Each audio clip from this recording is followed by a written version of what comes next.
मां मानी नहीं या मानी जो जो नहीं होती हुई होती दिखाई पड़ी, उसी का नाम माया है। माया से बचने का उपाय, तस्मात् गुरुम प्रपद्येत जिज्ञासु श्रेय उत्तमम। माया से बचना है तो सदगुरु की शरण में जाओ, और कोई उपाय नहीं। सदगुरु श्रवणम कीर्तनम ध्यानम हरे अद्भुत कर्मणः। भगवान की जो 9 प्रकार की भक्ति बताएं, उसको अपने जीवन में उतारने का प्रयास करो। निमि जी ने नारायण नाम की महिमा पूछी, पिपलायन जी ने नारायण नाम की महिमा बताई, कर्मियों के विषय में अविरोत्र जी बताते हैं। भगवान के 24 अवतारों की सूची द्रुमिल जी ने बताई है। मीन वराह कमट नरहर बलिवामन परशुराम रघुवीर कृष्ण बुद्ध कल की पृथु हरिहंस मनमंत्र यज्ञ ऋषभ हयग्रीव ध्रुव वर्देन धनवंतर बद्रीपति दत्त कपिल देव सनकादिक करुणा करो। ये 24 रूप भगवान के। निमि जी ने पूछा, जो लोग भगवान का भजन नहीं करते उनकी क्या स्थिति होती है? तो श्री चमश जी ने कहा, ऐसे लोग नरक में जाते हैं। धनी लोगों को चाहिए वे अपने धन का सदुपयोग करें, और जहां लोग भगवत विमुख लोग हैं, दूरे हरिकथा केचि दूरे चाच्युत कीर्तनाः स्त्री शूद्रादश्चैव नुकंप्या भवादृशाम। चमश जी कहते हैं, आप जैसे राजाओं के लिए ऐसे लोग कृपा की अधिकारी हैं, उनके बीच में जाकर के पहले धार्मिक अनुष्ठान किए जाएं। यदि इसके बारे में भगवत सन्मुख नहीं होवे तो राजा को कानून बना करके प्रजा को भगवत सन्मुख करना चाहिए। किस युग की क्या आराधना है? करभाजन जी ने कहा, सतयुग में ध्यान, त्रेता में यज्ञ, द्वापर में पूजा, और कलयुग में वही हरिनाम संकीर्तन से फल प्राप्त होता है। इसलिए कलयुग में आने के लिए सतयुग, त्रेता, द्वापर के लोग भी लालायित रहते हैं, हमें कलयुग में जन्म मिले। कलो खलो भविष्यन्ति नारायण परायणा। कलयुग में भगवान के भक्त बहुत होंगे, इसलिए कलयुग में भक्त आना चाहते हैं। श्री निमि जी के समाधान देकर के, प्रश्नों का समाधान करके 9 योगेश्वर लौटे हैं। देवताओं ने आकर भगवान की स्तुति की और कहा, प्रभु अब आप पधारें, हमारा काम बन गया। ठाकुर जी ने कहा, हाँ, यदि नहीं जाऊंगा तो कलयुग कैसे आएगा? ठाकुर जी जाने के लिए तैयार हुए। इसके पहले कुछ अपशकुन ज्यादा होने लगे हैं। श्री उद्धव जी रोने लग गए, प्रभु मुझे अपने साथ लेके जाना। ठाकुर जी ने कहा, और सबको साथ लेके जाऊंगा, लेकिन तुम्हें छोड़ के जाऊंगा। तो उद्धव जी ने कहा, आपकी बिना मैं कैसे रहूंगा? बोले, संसार बुरा नहीं है, संसार की आसक्ति बुरी है। नाव पानी में रहे बुरा नहीं, लेकिन कहीं पानी नाव में नहीं आ जाए, इस बात की सावधानी होनी चाहिए। दत्तात्रेय जी इसी संसार में रहते हैं, उन्होंने 24 गुरु बनाए। 24 गुरु दीक्षा गुरु नहीं, शिक्षा गुरु है। शिक्षा तो कहीं से भी ली जा सकती। ये 24 गुरुओं की बात क्यों कही? जैसे भगवान के 24 अवतार हैं, ऐसे ही सदगुरु के भी 24 अवतार बताए गए हैं। श्री दत्तात्रेय जी ने वैश्या से भी शिक्षा ली। आशा ही परमम दुखम नैराश्यम परमम सुखम। संसार की आस यही दुख का कारण है, और आस समाप्त हो जाए यही सुख का कारण। ठाकुर कहते हैं, संसार में रहना तो सार वस्तुओं का संग्रह करना, असार वस्तुओं को छोड़ देना। सार वस्तु वे हैं जो तुम्हारे साथ जा सके मरने के बाद भी, असार वस्तु वे हैं जो यहीं पर रह जाए। और इसका बोध आचार्यों निराध्याय, आचार्य के चरणों में बैठ करके जीव को समझना चाहिए, उसका चरम लक्ष्य क्या है। उद्धव, बद्ध होके नहीं, मुक्त होके रहना, सत्संग करना। ऐसे भक्तों के पीछे पीछे मैं चलता हूं, जिन भक्तों के मन में ये 5 लक्षण हुए। कौन कौन से? ठाकुर जी ने बताया, नैरोधयति माम योगो न सांख्यम धर्म एव च न स्वाध्याय तपस्त्यागो निष्ठा पूर्तम न दक्षिणा व्रतानि यज्ञश्छन्दांसि तीर्थानि नियमायमा यथा वरुन्धे सत्संग सर्वसंगाप हो इमाम। सत्संग करने वाले जीव मुझे बहुत अच्छे लगते हैं। निरपेक्षम मुनिम शांतम निर्वैरम समदर्शिनम अनुव्रजाम्यहम नित्यम पोये तंग्री रेणु भी। जिनमें लक्षण है, ऐसे संतों के पीछे पीछे तो मैं चलता हूं। इनके बाह्य लक्षण क्या हैं? बोले वाग गदगदा द्रवते यस्य चित्तम रुदत्त भीषणम हसति क्वचिश्च विलज्ज उद्गायते नृत्यते च मदभक्ति युक्तो भुवनम पुनाति। जो भक्त कभी हंसे, कभी रोवे, कभी नाचे, कभी स्थिर होकर बैठ जाए, ऐसे भक्त की एक चरण धूल अनंत ब्रह्मांडों को पवित्र करने की क्षमता रखती है। उद्धव, मुझे न पारमेष्टियम न महेंद्र दृष्टनम न सार्वभौम न साधिपत्यम न योग सिद्धि र पुनर्भवम व मय्यार्पिता में छित मद विनायनत। कहते मुझे न संकर्षण उतने प्रिय लगते, न शंकर उतने प्रिय लगते, न लक्ष्मी मुझे उतनी प्रिय लगती। तो फिर बोला आत्मा च तथा भगवान, मुझे मेरी आत्मा भी उतनी प्रिय नहीं लगती जितने तुम्हारे जैसे संत मुझे अच्छे लगते हैं। तुम्हारे जैसे संतों के पीछे पीछे तुम्हें घुमा करता हूं। श्री ठाकुर कहते हैं मेरा भजन करना, भजन करोगे अष्ट सिद्धि नौनिधि घेरने के लिए आएगी, लेकिन कभी भी अष्ट सिद्धि नौनिधि के चक्कर में मत पड़ना, नहीं तो तुम्हें कहीं का नहीं छोड़ेंगे। कहीं भी कोई विशेषता देखो, मेरी विभूति मानना, मेरा ही स्वरूप मान करके उसको प्रणाम करना। वर्णाश्रम धर्म का पालन करना। चातुर्वर्णम मया सृष्टम गुण कर्म विभाग से, ये 4 वर्ण 4 आश्रम मेरे ही बनाए हुए हैं, इसलिए इनका पालन करते करते धीरे धीरे परमहंस स्थिति में जाने का प्रयास करना। और जब तुम्हारी परमहंस स्थिति हो जाए, उस समय ऐसी स्थिति होवे, एक विद्वान को बालक की तरह हो जाना चाहिए। उसको यह भी नहीं मालूम लगे कि कौन अपना कौन पराया।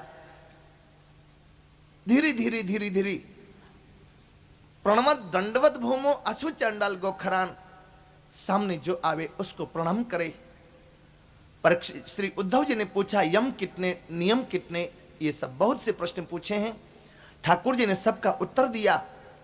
उद्धव जी ने कहा प्रभु आपने बड़ा विस्तार बता दिया, ये बताइए आपकी प्राप्ति के रास्ते कितने हैं? बोले योग श्रेयो मया प्रोक्ता नृणाम श्रेयो विदित्सया ज्ञानम कर्म च भक्तिश्च नोपायोन्योस्ति कुत्रचित्। ये 3 योग मुझे मेरे प्राप्ति के मार्ग हैं, एक ज्ञान योग, एक कर्म योग, एक भक्ति योग। कौन किसका अधिकारी है? बोले निर्विण्ण नाम ज्ञान योगो न्यासिनामि कर्मसु तीस्वन निर्विण्ण चित्तानाम कर्म योगस्तु कामिनाम। जिसकी जीवन की सभी कामनाएं समाप्त हो गई वो ज्ञान योग का अधिकारी है। जिसकी जीवन की सारी कामनाएं बाकी हैं वो कर्म योग का अधिकारी है। जो न ज्यादा आसक्त न ज्यादा विरक्त है, ऐसा व्यक्ति भक्ति योग का अधिकारी है। हम अपने आप को देखें, हम किस योग के अधिकारी हैं? संसार में 3 प्रकार की प्रकृति है, सतोगुण, रजोगुण, तमोगुण। किसी के दोष और गुणों को देखकर ध्यान मत देना। दोष देखना हो तो अपने देखना, और गुण देखना हो तो परमात्मा के देखना।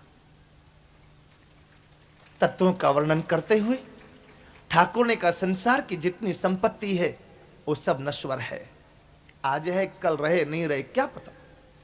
अवंतिका के एक ब्राह्मण ने अपने जीवन में बहुत संपत्ति इकट्ठी की थी, लेकिन जब बुढ़ापे में उसकी सारी संपत्ति चली गई तो एक दिन वो बहुत रोने लगा और कहने लगा मैं जिसको अब तक अर्थ समझता था वो सारे अनर्थों की जड़ तो केवल अर्थ है। अर्थस साधने सिद्धि उत्कर्ष रक्षण वे नाशोपभोग आयास राक्षस चिंत्या भ्रमो नृणाम स्तेयम हिंसा नृतम दंभ काम क्रोध स्मयो मद भेदो वैरम विश्वास संस्पर्धा व्यसनानि च एते पंचदशानर्थ यर्थ मूला मता नृणाम।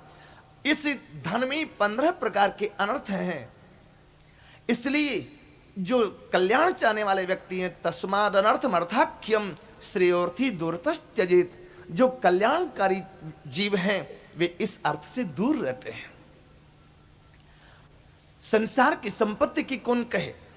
पुरवा को तो उर्वशी के लोक की प्राप्ति हो गई थी, लेकिन वो भी उसको अच्छी नहीं लगी और फिर गंगा किनारे बैठ करके पुरवा ने भजन किया है और बड़ी प्यारी बात कही है। संत 3 प्रकार से जीवों का कल्याण करते हैं, दर्शन ध्यान संस्पर्शी मत्स्य कूर्मी च पक्षिणी।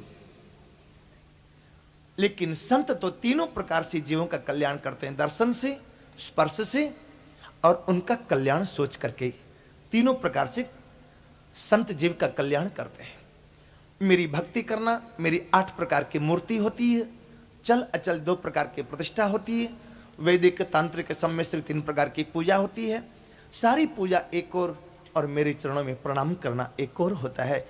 इसलिए सारी पूजा का फल जीव को प्रणाम करने मात्र से मिल जाता है। एकोपि कृष्ण से कृत प्रणामो दशाश्वमेधाव हृदय तुल्य, दशाश्वमेधि पुनरिति जन्म कृष्ण प्रणामी न पुनर्भवाय।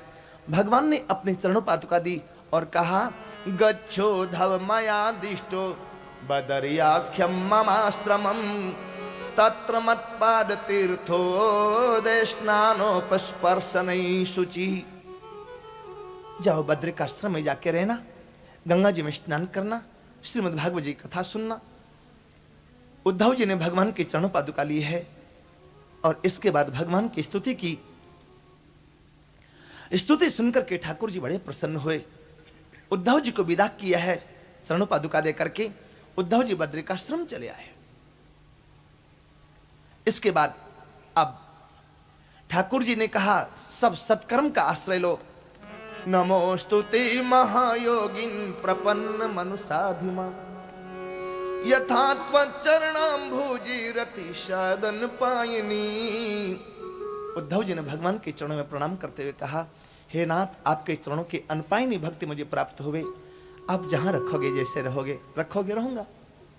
पिंडार प्रभास क्षेत्र में आए थे धर्म कर्म करने के लिए श्री ठाकुर जी। छोटी छोटी बातों में सब लड़ भिड़ के मरमरा गए। दाऊ जी ने समझाने का प्रयास किया लेकिन कोई माना नहीं। दाऊ जी भी भगवान के धाम चले गए। अब ठाकुर जी धाम जाने के लिए तैयार हैं। दारुक नाम का सारथी आया। जैसे वो रथ से उतरा, रथ और भगवान के दिव्य आयुध अंतर्धान हो गए। ठाकुर जी ने दारुक से कहा, दारुक जल्दी जाओ द्वारिका, जो जीवित बच गए हैं उनसे कह देना अर्जुन के साथ चले जाएं। अब इस द्वारिका को समुद्र अपने में लीन करने वाला है। सौदामन्याथाकाशे यान्त्वा हित्वा ब्रह्मंडलम यान्त्या हित्वा ब्रह्मंडलम गतर्ण लक्ष्यते मर्ते सदा कृष्ण दैवते। आकाश में खड़े देवता देख रहे थे। देखिए ठाकुर इस बार लीला संवरण कैसे करते हैं। केवल इतना देखे, जरा नाम की व्याधि ने भगवान के चरण में बाण मारा और भगवान ऐसे ही अंतर्धान हो गए जैसे आकाश से बिजली चमके और अंतर्धान हो जाए, पता नहीं लगे। देवताओं ने पुष्प वर्षा करके जय जयकार की।